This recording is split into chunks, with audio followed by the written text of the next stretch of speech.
Kuak kondisi Rizky Bilar yang hidup pas-pasan sebelum mengenal Lesti Kejora. Saat itu, karir Bilar di panggung hiburan pun masih buram. Melakoni peran figuran hingga pembantu di layar kaca, hidup Bilar penuh derita dan nyaris putus asa dan menyerah. Sempat down dan merasa tidak laku di panggung hiburan, hingga ia sempat memutuskan untuk mengadu nasib ke negeri Sakura, Jepang. Bilar ketika itu bersusah payah untuk bisa bertahan hidup di ibu kota, bahkan untuk membeli makanan pun ia masih kesulitan. Namun seiring berjalannya waktu, di tahun 2019, Bilar bisa menyewa salah satu kos-kosan yang meski kecil, namun layak untuk ia tempati saat itu. Tak ada kostum, aksesoris seperti topi, sepatu atau jam tangan branded, semuanya masih cita rasa lokal dan sederhana. Lalu, seperti apa kondisi hidup Bilar yang pas-pasan ketika belum mengenal Lesti? Perubahan gaya hidup Bilar mendadak mewah dan full branded setelah dirinya menikah dengan Lesti Kejora.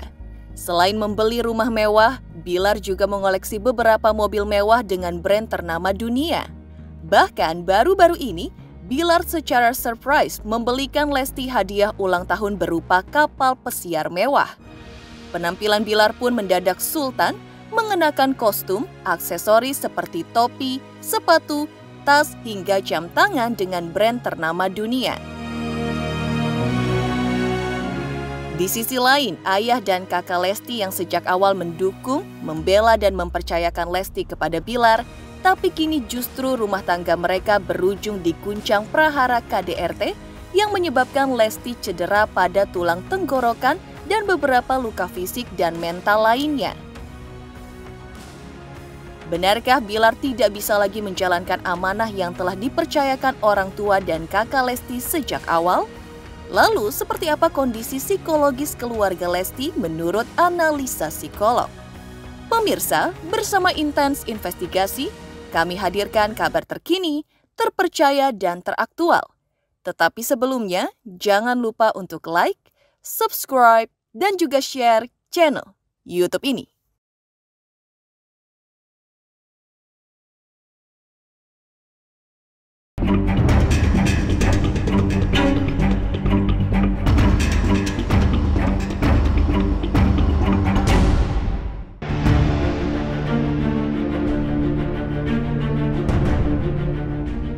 Kehidupan Rizky Bilar mengalami metamorfosa yang luar biasa pasca ia mendekati Lesti. Karirnya di panggung hiburan tiba-tiba meroket. Intensitasnya warawiri di layar kaca, baik tampil live maupun off-air kian tinggi. Namun sebelum bertemu Lesti, Bilar hanya pemain sinetron yang memerankan tokoh figuran atau pemeran pembantu selama bertahun-tahun. Uang dari hasil syuting pun tak mampu membayar kos-kosan. Malah, untuk biaya makan pun saat itu terbilang masih susah ia penuhi. Ia sempat putus asa dan menyerah, hendak mengadu nasib ke negeri Sakura, Jepang mengikuti jejak salah satu kakak perempuannya. Sangat ya namanya kita artis kok belum ceritakan pahit, sangat menderita lah. Gak lama dia pindah dari rumah, dia ke Kalibata. Di Kalibata itu pun sangat berat lah membayar kontrakan itu. Kalau bicara Rizky Bilar, penderitaannya sangat pahit. Ya bayangkan aja, kadang pun dia nggak makan. Waktu dia tinggal di Kalibata, dia pingin kos, pingin kontrak di Kalibata, makan pun dia susah. Di saat-saat itu dia berdoa sama Allah. Sampai dia nangis, dia cerita ke saya kan. Iya, sampai dia nangis. Jadi dia berdoa sama Allah tuh nangis. Dia utang pun nggak ada yang kasih. Bahkan dia sempat mau berangkat ke Jepang. Enggak, kakaknya kan di Jepang kerja. Kan kakaknya kan nikah sama orang Indonesia juga, tapi suami kan kerja di Jepang. Dia mau kerja di Jepang aja, memang udah nggak sanggup kehidupan di Jakarta ini. Apa aja dia kerjain, yang penting bisa mendapatkan kehidupan. Itulah saking pahitnya hidupnya dia. Itu dalam banget. Itu di awal di masa saya ngerasa bahwa mungkin jalan sebagai entertainer bukan jalan hidup saya. Jadi saya saat itu ngerasa bahwa ya saya nggak bisa hanya mengandalkan satu pintu.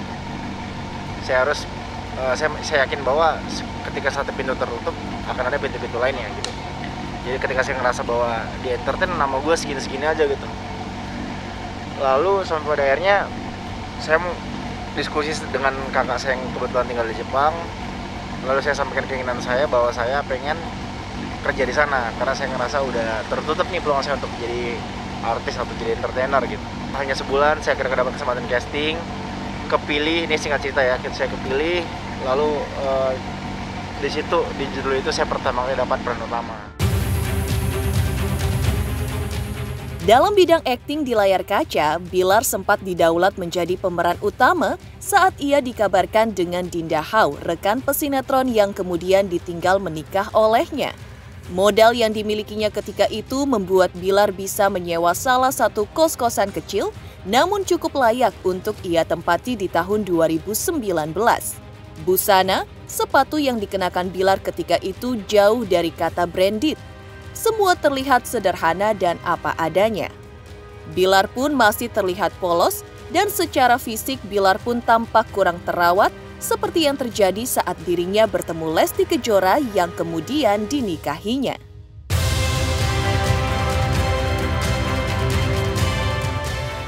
Waduh, pas banget ini ada apa nih? Saya digerebek nih. Hah? Wah, saya digerebek. Ya udah deh, mumpung lagi digerebek, silakan masuk deh. Maaf ya kamarnya berantakan. Wah, jadi pemirsa kebetulan banget. Sebenarnya aku lagi mau packing sih, mau mudik rencananya ke kampung halaman aku di Medan, Sumatera Utara.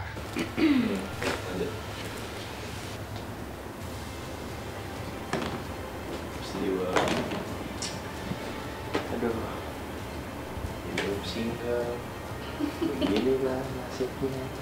Itu IO-nya dia.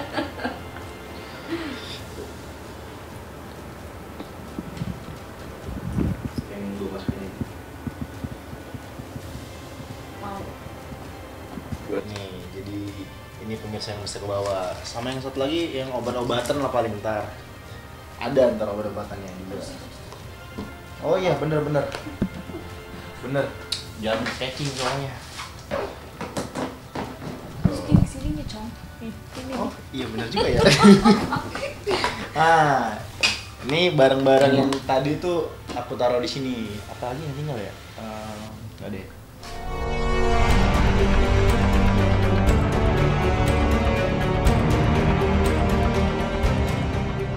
Mengejutkan, perbedaan kehidupan Rizky Bilar sebelum dan setelah bertemu Lesti Kejora. Benarkah gaya hidup Bilar mendadak mewah pasca menikahi Lesti? Pemirsa Intens Investigasi, jangan lupa untuk like, subscribe, dan juga share channel YouTube ini. Halo, saya Marcel Radival, pesulap merah Indonesia. Jangan lupa saksikan Intens setiap hari Senin sampai Sabtu, 3 kali sehari loh. Jangan lupa like, komen, dan subscribe juga guys.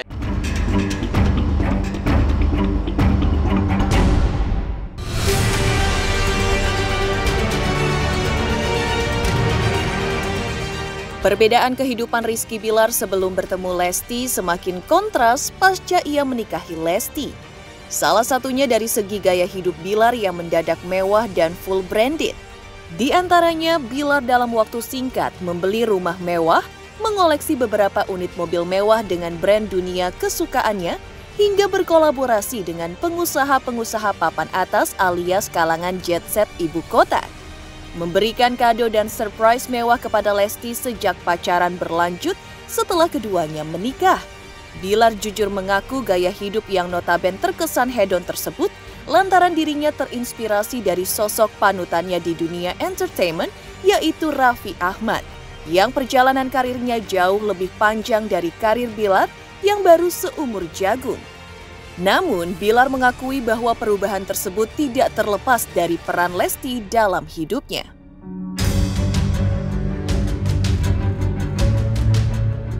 Iya, memang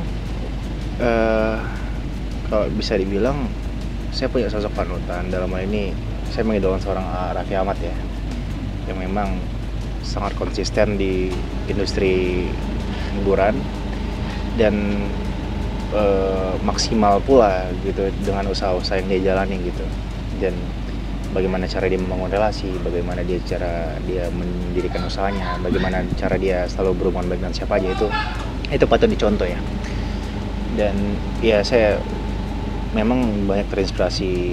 Ya beberapa kali kita ngobrol bagaimana hal yang harus saya lakukan untuk saat bekerja sama dengan partner, bagaimana yang harus saya lakukan ketika saya dia selalu ngasih tahu lah, ngingetin, ini jika kamu melakukan ini resikonya akan ini, karena bagaimanapun dia udah berpengalaman di bidangnya gitu kan ya. Jadi ya banyak hal baik yang bisa saya contoh dari seorang Arafi. Jadi sebelum ketemu Lesti itu subscriber gue kalau nggak salah cuma 200.000 kurang. Begitu gue trending, alhamdulillah trending, terus gue upload itu naik 300, 400, 500 dan akhirnya sampai 1 juta, hampir 1.200.000, 1.100.000 sekarang. Sebetulnya kan harusnya dia belajar dari kakak-kakaknya yang ini ya, dengan bisnisnya, dengan cara usahanya, kiat-kiatnya seperti apa gitu. Tapi ternyata yang dilihat hanya service-nya aja, permukaannya aja. Makanya jadi bukan sistem yang ada di dalamnya seperti apa. Jadi makanya dia ingin menggambarkan, membuat satu hunian yang bisa ditempati dengan para stafnya, mengingatkan akan seorang Raffi Ahmad, seorang Atta Halilintar gitu kan. Jadi itu seorang Baim juga gitu ya. Tapi secara in-depth, secara manajemen barangkali dia tidak mempelajarinya ya gitu. Jadi itu yang dilihat adalah seperti bagaimana kita membaca aura luarnya saja gitu. Nah, dari segi bagaimana dia mendapatkan produk-produk branded itu pun meniru dari kakak-kakak kelasnya yang paling tinggi. Kira-kira achieve-nya di mana nih mendapatkan? Padahal dalam fashion itu sebetulnya mengadopsi branded itu juga harusnya diimbui dengan pendidikan dan juga pengetahuan mengenai sedalam mana saya mengetahui produk itu. Bukan hanya sekedar kulit kedua, itu loh yang jadi masalah. Tak hanya itu, dari segi penampilan pun Bilar berubah drastis. Pasca menikah, Lesti bahkan sempat mengeluh bahwa Bilar boros banget. Ia banyak membeli barang-barang branded, baik dari kostum, baju, hingga jaket, maupun aksesoris seperti topi, jam tangan, tas, hingga sepatu yang serba brand dunia, dan tentu saja harganya super fantastis. Gaya mendadak Sultan Bilar pun sempat mengejutkan Irfan Hakim yang sempat ia duga Bilar mengalami star syndrome. Pasalnya, gaya kostum Bilar sebelum menikah dengan Lesti sangat jauh berbeda dengan pasca menikah.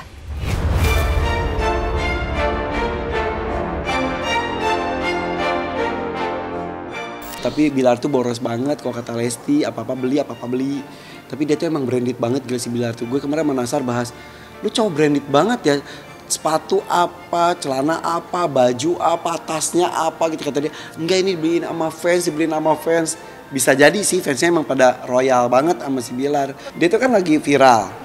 Terus gue sampai ngomong gitu kan, dia dipasangin jadi partner nge-host gue juga kan. Orang itu kalau tiba-tiba terkenal, dia udah terkenal tapi tiba-tiba booming banget, viral banget, itu bisa banget shock. Culture shock terus udah gitu jadi sok artis dan star syndrome namanya, gue lupa. Star syndrome. Nah kalau Bilar tuh enggak, yang sepengetahuan gue sampai sekarang. Untung attitude-nya bagus, kadang-kadang kan udah viral, maaf banget kemampuannya belum siap, tapi songongnya nggak ketulungan. Kalau udah gitu selesai. Bukan selesai dari gue nya, selesai karirnya. Geger gaya hidup Rizky Bilar mendadak mewah pasca menikah dengan Lesti. Seperti apa duka ayah dan kakak Lesti kini di tengah pusaran prahara KDRT dalam rumah tangga Lesti Bilar? Benarkah Bilar telah gagal menjalankan amanat dari ayah dan kakak Lesti? Pemirsa Intens Investigasi, jangan lupa untuk like, subscribe, dan juga share channel YouTube ini. Hai, aku Krisata. Aku mau mengingatkan pemirsa yang di rumah, jangan lupa ya, saksikan Intens setiap hari Senin sampai hari Sabtu. Sehari tayang 3 kali loh. Dan pokoknya jangan lupa di subscribe, like, comment, and share. Bye-bye.